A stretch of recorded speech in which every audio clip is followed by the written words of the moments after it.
भारतीय संविधान की सीरीज में जहाँ पर है टॉपिक भाषा संबंधी उपबंध। ये बहुत ही महत्वपूर्ण टॉपिक है, परीक्षा में ऐसे सवाल आते हैं। भारतीय संविधान इंडियन कॉन्स्टिट्यूशन का हिस्सा है और आप सभी ने इसे पढ़ा होगा, कई लोग 8वीं सूची के अंतर्गत पढ़े होंगे। लेकिन आज हम लोग पढ़ेंगे कि संविधान के अधीन किसी भाषा को राष्ट्रीय भाषा के रूप में नहीं अपनाया गया है। मतलब अगर बात करें तो राष्ट्रीय भाषा के रूप में किसी भाषा को नहीं अपनाया गया।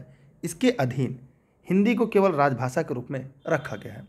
जी हाँ, आप लोग इसे जानते रहेगा, इसके स्क्रीनशॉट रख लीजिएगा, इस वीडियो को शेयर जरूर करिएगा और आप इस वीडियो के अंत तक बने रहेगा। भारतीय संविधान की सीरीज पढ़ रहे हैं तो ये सीरीज काफ़ी इंपॉर्टेंट है। जी हाँ, इसके अधीन केवल राजभाषा के रूप में ही रखा गया है। हिंदी को केवल राजभाषा के रूप में रखा गया है। दूसरी सबसे बड़ी बात है, भारतीय संविधान में भाग 17 में अनुच्छेद 343 से 351 में राजभाषा संबंधित प्रावधान है। ध्यान दीजिएगा, अनुच्छेद 343 से 351 में राजभाषा संबंधी प्रावधान है। आइए उन अनुच्छेदों के बारे में बात करें जहाँ से आपके परीक्षा में सवाल पूछे जाते हैं, जहाँ से सवाल आपकी परीक्षा में बार बार आते हैं। ये हर टॉपिक आप चाहे से नोट्स बना ले, चाहे से स्क्रीनशॉट ले ले, चाहे इसकी PDF आप टेलीग्राम से या ई लर्निंग विद दुर्गे से ऐप से भी पढ़ सकते हैं। अनुच्छेद 343 कहता है संघ की राजभाषा। 344 कहता है राजभाषा के संबंध में आयोग और समिति। अब ये संघ की भाषा थी जिससे जुड़ा हुआ 2 प्रमुख अनुच्छेद था। अब हम आगे बढ़ेंगे, प्रादेशिक भाषाएं। इसमें अनुच्छेद 345 जो है राज्य की राजभाषा या राजभाषाएं का बंद करती हैं। इसकी स्क्रीनशॉट ले लें ताकि हम इसके साथ अगले पेज की तरफ बढ़ें। जी हाँ, अगर हम बात करें आपसे अनुच्छेद 346 की, तो यहाँ पर है एक राज्य से दूसरे राज्य अथवा राज्यों संघ के बीच पत्राचार के लिए राजभाषा। अब उच्चतम न्यायालय और उच्च न्यायालय, सुप्रीम कोर्ट और हाई कोर्ट से भाषा संबंधित, मैंने SC और HC की भाषा से संबंध, तो अनुच्छेद 348 कहता है कि सर्वोच्च न्यायालय तथा उच्च न्यायालयों की भाषा। अनुच्छेद 350 कहता है शिकायत निवारण के लिए अभ्यावेदन में प्रयुक्त भाषा। अनुच्छेद 350 क्या कहता है प्राथमिक स्तर पर मातृभाषा में शिक्षण के लिए सुविधाएं। अनुच्छेद 350 कहता है भाषा अल्पसंख्यकों के लिए विशेष पदाधिकारी। अनुच्छेद 351 कहता है हिंदी भाषा के विकास के लिए निर्देश।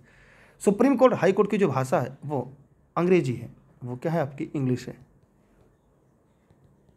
यह भी सवाल आपके परीक्षा में पूछा जाता है कि सर्वोच्च न्यायालय और उच्च न्यायालय की जो भाषा है वो कौन सी भाषा है, तो वहाँ पे अंग्रेजी है, इंग्लिश है। तो यहाँ तक अगर आपने पढ़ लिया है तो इसकी स्क्रीनशॉट रख लें। हम इसी के साथ आगे बढ़ते हैं। जी हाँ, देखिए एक वरिताक्रम इसको हम लोग बाद में पढ़ लेते हैं क्योंकि बीच में टॉपिक आ गया है। यहाँ पे कुछ महत्वपूर्ण टॉपिक हैं, जैसे मूल संविधान में कुल 14 भाषाएं थी। अगर हम बात करें कि जो मूल संविधान था उसमें कुल 14 भाषाएं थीं। 21वें संविधान संशोधन के द्वारा 1967 द्वारा सिंधी को जोड़ा गया।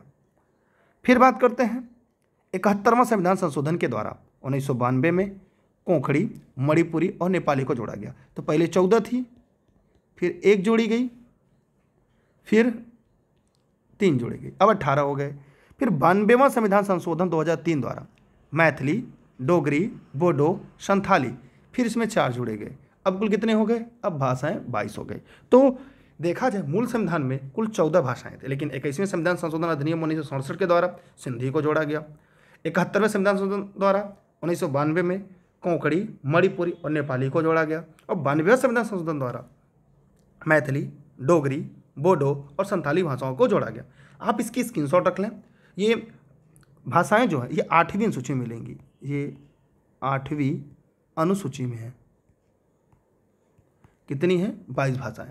उन 22 भाषाओं का यहाँ पे हमने आपको बता दिया और आप इसके स्क्रीनशॉट भी अपने पास जरूर रख लीजिएगा। अगर आप नोट्स हमारे साथ बना रहे हैं तो हमारे साथ नोट्स भी बनाते चलेगा, क्योंकि ये सीरीज भारतीय संविधान की वो सीरीज है जहाँ से आपके परीक्षा में सीधा सीधा सवाल आता है। संविधान की 8वीं सूची में जो कुल 22 भाषाएं हैं उनको लिख लीजिएगा, ये बहुत ही इंपॉर्टेंट है। ऊपर हम लोगों ने इंपॉर्टेंट पढ़ लिया, असमिया, बांग्ला, गुजराती, हिंदी, कन्नड़, कश्मीरी, मलयालम, मराठी, उड़िया, पंजाबी, संस्कृत, तमिल, तेलुगु, उर्दू, सिंधी, कोंकणी, मणिपुरी, नेपाली, मैथिली, संताली, डोगरी, बोडो। तो यहाँ पर हम लोगों ने पूरे क्रमवार रूप से एक एक करके पढ़ लिया, सिंधी, कोंकणी, मणिपुरी, नेपाली, मैथिली, संताली, डोगरी और बोडो। ठीक है, तो यहाँ से आप लोगों ने एकदम क्रम भी देख ले, क्रम भी आपके लिए काफ़ी अहम और काफ़ी महत्वपूर्ण है।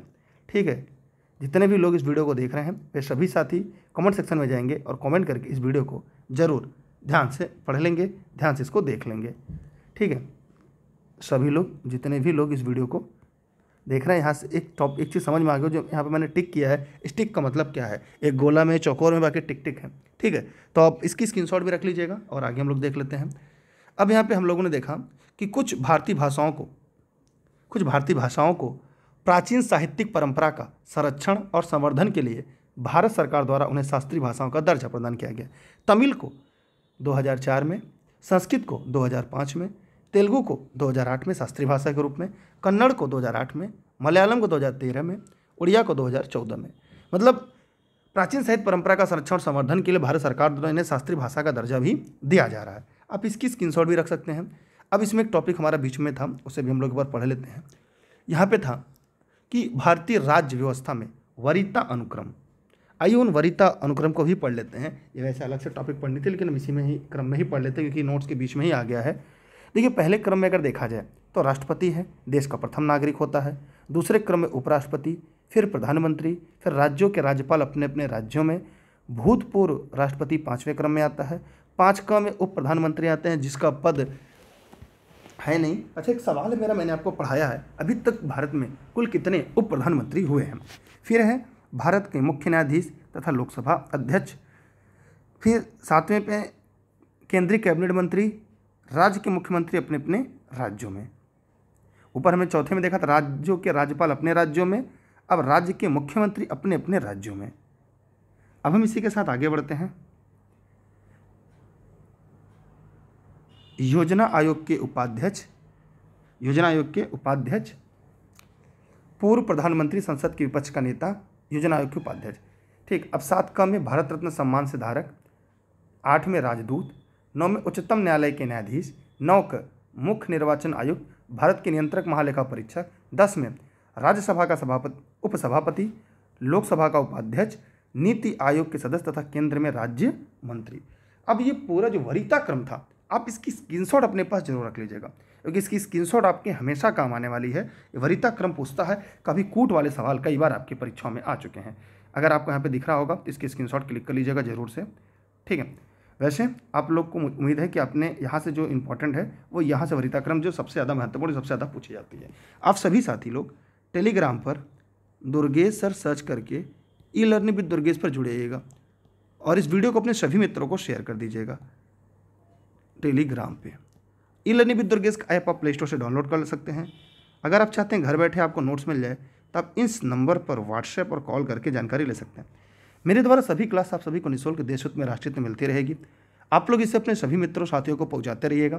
कोई प्रश्न कोई सवाल है कमेंट बॉक्स में कमेंट कर सकते हैं और आप बताइएगा कि 9वीं अनुसूची किससे संबंधित है। जितने लोग इस वीडियो को देख रहे हैं फटाफट कमेंट करिएगा, क्योंकि भारतीय संविधान की मूल संविधान में 8 ही अनुसूची थी जिसमें राजभाषा है, जिसमें राजभाषाएं 22 भाषाएं हैं वर्तमान में, मूल में 14 थी। तो 9वीं अनुसूची क्या है इसका जवाब कमेंट करिए, कमेंट में दीजिएगा। अगर इस वीडियो को अभी तक लाइक नहीं किया तो लाइक करने के बाद अपने मित्रों को शेयर करिएगा। चैनल पर नए हैं सब्सक्राइब करके बेल आइकन दबा के रखिएगा। और इसकी जो PDF है ना, टेलीग्राम पर ई लर्निंग विद दुर्गेश के ऐप पर मिल जाएगी। अगर आप फेसबुक पे देख रहे हैं तो ई लर्निंग विद दुर्गेश को फॉलो करिएगा। कोई व्यक्तिगत सवाल है तो ई लर्निंग विद दुर्गेश के इंस्टाग्राम पे आप अपने सवाल पूछ सकते हैं। हम मिलते हैं भारतीय संविधान के और अगली सीरीज के साथ। तब तक के लिए बहुत बहुत धन्यवाद आपका। जय हिंद, जय भारत।